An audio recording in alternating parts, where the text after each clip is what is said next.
MGM presenta su espacio Hollywood Raw. Movie stars, we've always had a fascination for Hollywood celebrities, and sometimes we'd do anything just to catch a glimpse. Movie stars, they lead one life in front of the camera and a different life off camera, and sometimes they'd do anything just to be left alone. Movie stars, the glitz and glamour of the world's most famous people caught off guard on the streets of Hollywood Raw.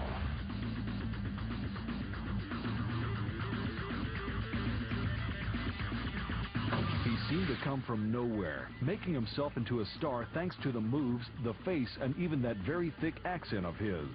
A few more missteps, and some say it just might be over for this one-time superstar. This is Jean-Claude Van Damme on Hollywood Raw.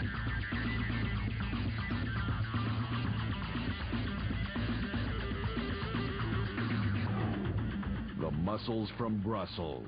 At one time, he was the middleweight karate champion of Europe. He's done his share of party going, of getting around with the gang, of finding a bit of trouble here and there along the way. He's a wealth of intrigue, a man the paparazzi love to bump into on a crazy Saturday night. Jean-Claude Van Damme is one of the wildest actors I think I've ever written about.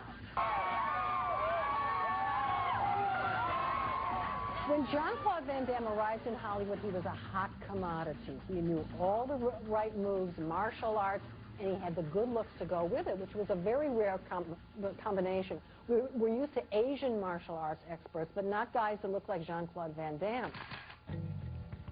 Celebrity columnist Janet Charlton has written about Jean-Claude since the beginning.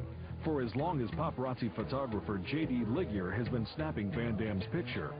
Jean-Claude Van Damme has been kind of a fixture on the L.A. club scene for quite some time, probably the last decade.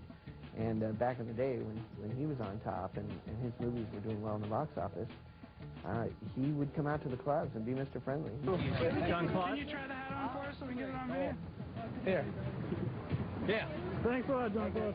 In the late 1980s, American cinema grew fat with profits that came from two major sources, Schwarzenegger and Stallone.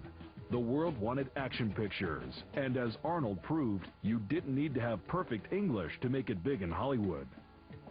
After Arnold Schwarzenegger succeeded, Jean-Claude Van Damme came along because he figured there's always room for one more like that. Enter Jean-Claude Van Damme, a double threat who had both the looks and the skills. A few films later, he was a star. And being a star, Van Damme hung out where the stars partied, at clubs lined with paparazzi. On many a wild night, photographers got their shots. There was one time in front of the Roxbury Club where he got down on the ground on the parking lot and did the splits for us to get a good picture of him. And, you know, here he is, sprawled out right in front of a big club on the Sunset Strip. And, you know, for anybody going by, you know, he used to be friendly, but really seemed that something entered his life that really changed his behavior. Happy Valentine's Day, Mr. No picture, no picture. No picture. For a while, even though many did see changes in the star, it was impossible to deny his success. In picture after picture, Van Damme gave the audience what others could not, matinee idol looks with actual physical abilities. And he became somewhat successful in Hollywood because he was good looking on top of knowing about martial arts.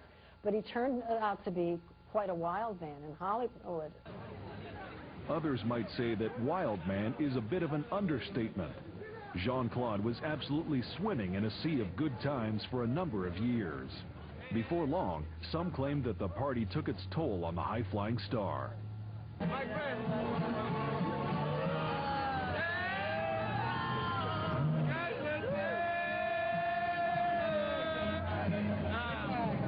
There was a time where he would be so wasted that he couldn't even put on a shirt. You know, he'd make several attempts at putting the shirt on, and then once he halfway had the shirt over his head, he tries to reach the doorknob to get into the car, and then his hand slips off the doorknob. He was so wasted he couldn't even get in the car.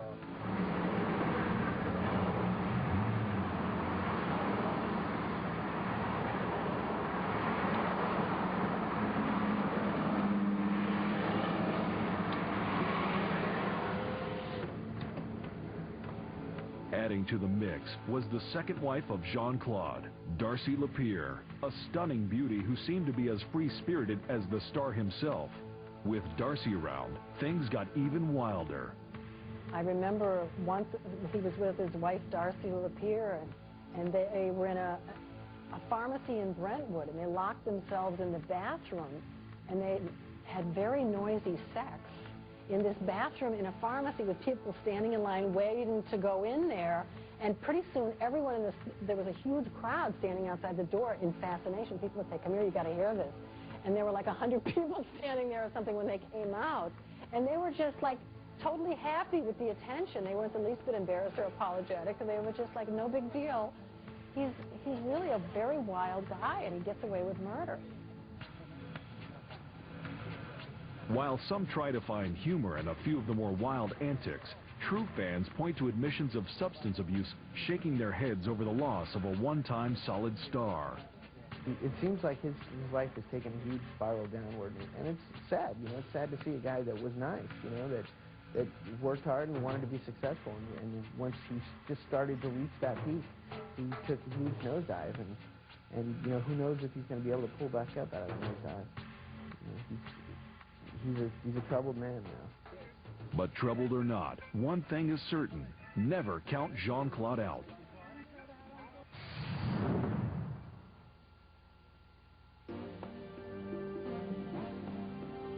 With his star seeming to fall as quickly as it rose, Jean-Claude Van Damme forced himself to take stock. In December of 1996, Jean-Claude knew that he might need some help when it came to dealing with alcohol. But it was widely reported that the star was apparently not ready just yet.